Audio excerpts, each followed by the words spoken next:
A lost world of giants, 60 million years old, ruled by a slithering monarch, unbelievable size. It sounds like fantasy. It's the biggest of its kind ever to live. This is Titanoboa. For more than 15 years, Titanoboa held a single, simple title in the public imagination: the biggest snake that ever lived, a 42-foot, 1-ton monster that supposedly ruled the tropical swamps of South America like a scaly emperor. That image was clean, terrifying, and almost entirely wrong.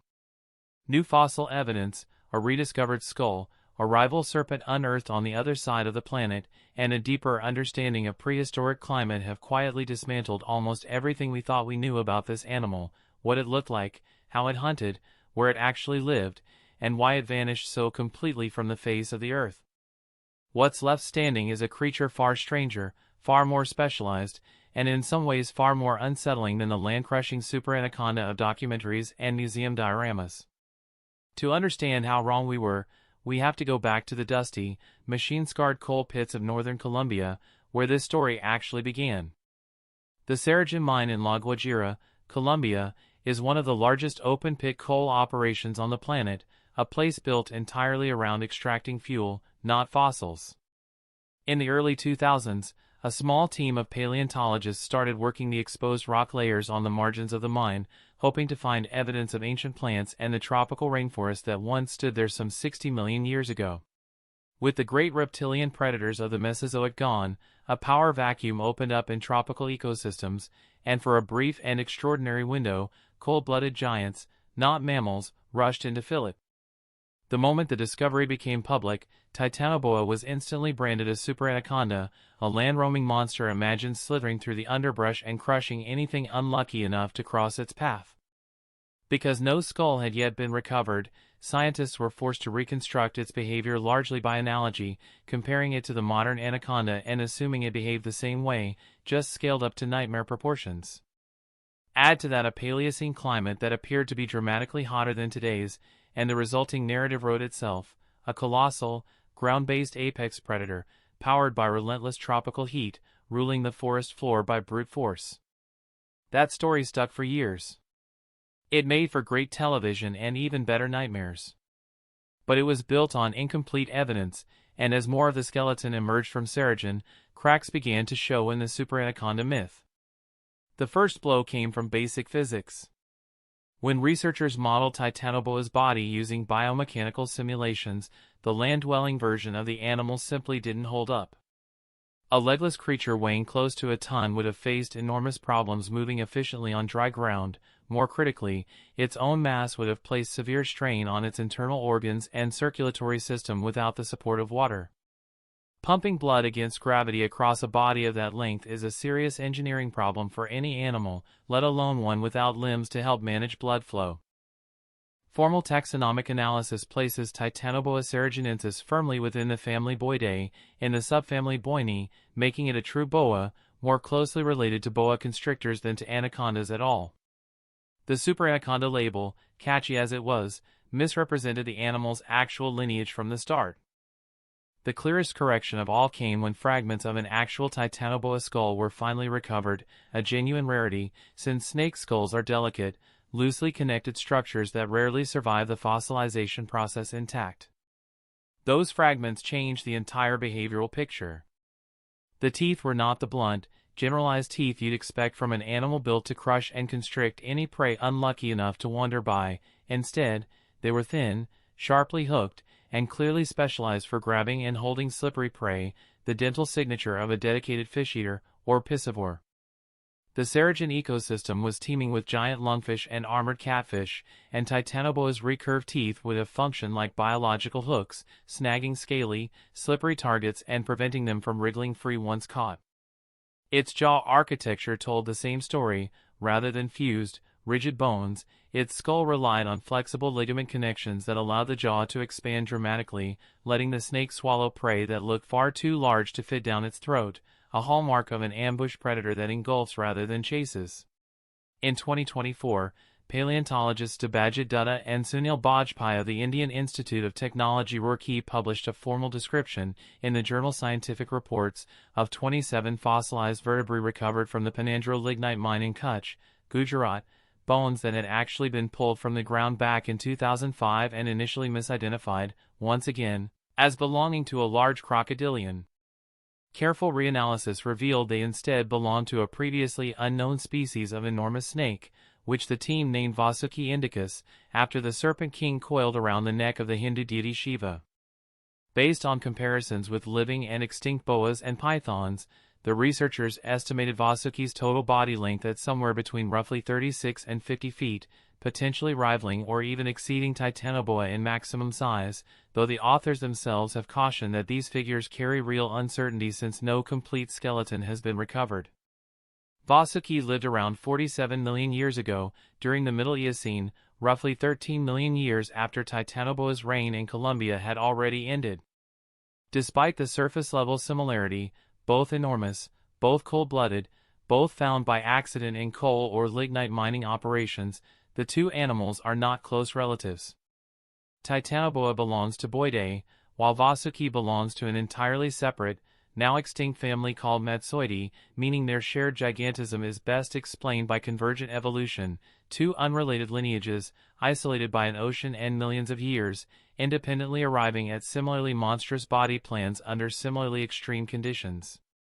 Unlike Titanoboa, current research suggests Vasuki was likely a heavier-bodied, slower-moving constrictor that spent more of its time on land rather than submerged, a reminder that giant snake does not automatically mean identical lifestyle.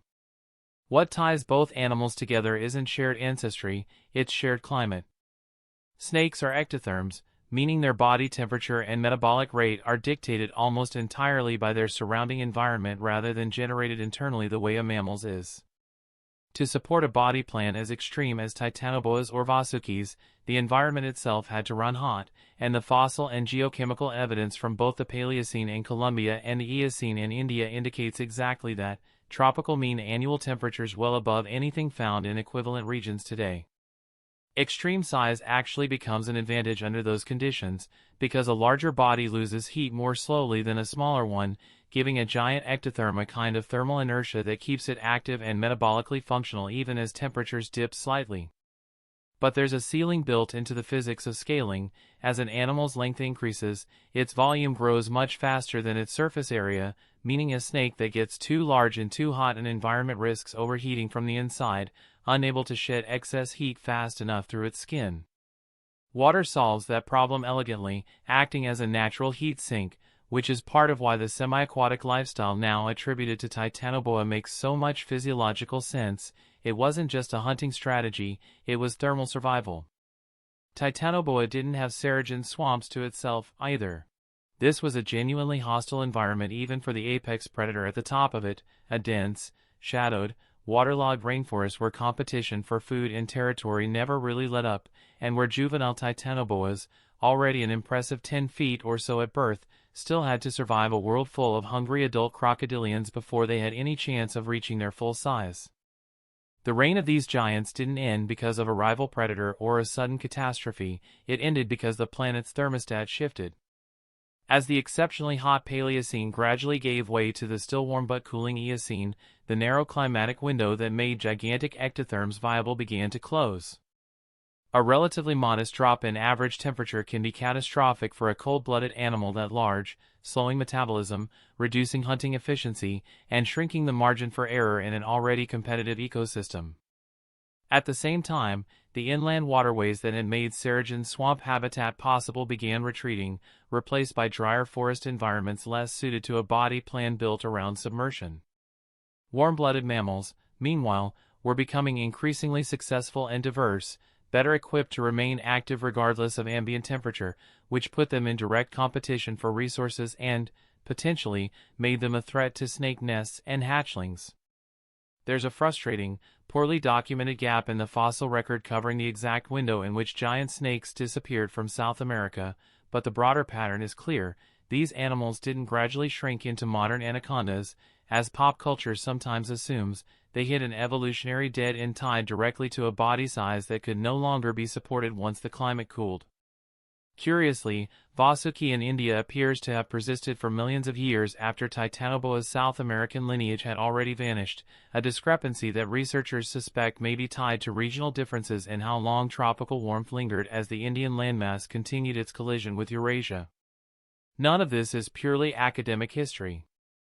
The same fossil fuel deposits, coal in Colombia, lignite in India, that preserved these animals for tens of millions of years are directly tied to the industries currently driving modern climate change, and that connection has not been lost on the scientists studying them. As global average temperatures continue climbing in 2026 and beyond, researchers are increasingly framing Titanoboa and Vasuki not just as prehistoric curiosities but as data points in a much longer story about how reptilian metabolism responds to a warming world. We're already seeing smaller-scale echoes of that relationship play out in real time. Invasive Burmese pythons in the Florida Everglades have been documented reaching unusually large sizes across successive generations in a warm, resource-rich environment. And the 2024 identification of the northern green anaconda as a genetically distinct species capable of growing to extraordinary proportions is a reminder that large, poorly documented snake populations may still exist in remote, unstudied corners of the Amazon and Congo basins. No one is seriously suggesting a 50-foot predator is about to reappear next year. Evolution on that scale still takes an enormous amount of time, but the underlying biological relationship between heat and reptilian body size is not in dispute, and as tropical climate zones expand, the theoretical ceiling on how large a cold-blooded predator could eventually grow is worth taking seriously rather than dismissing as science fiction. Whether or not that connection holds up to scrutiny, there's an undeniable irony in the fact that we rediscovered these creatures by digging into the very coal and lignite seams that are now reshaping the planet's climate in ways eerily similar to the hothouse world that made Titanoboa and Vasuki possible in the first place. We spent generations assuming we had a complete picture of prehistoric life, only to find 50-foot apex predators buried directly beneath active mining equipment. It's a genuinely humbling reminder of how much of Earth's history is still sitting undiscovered beneath our feet, and a pointed one, given how closely tied these animals' rise and fall was to the same climate forces we're actively setting back in motion today.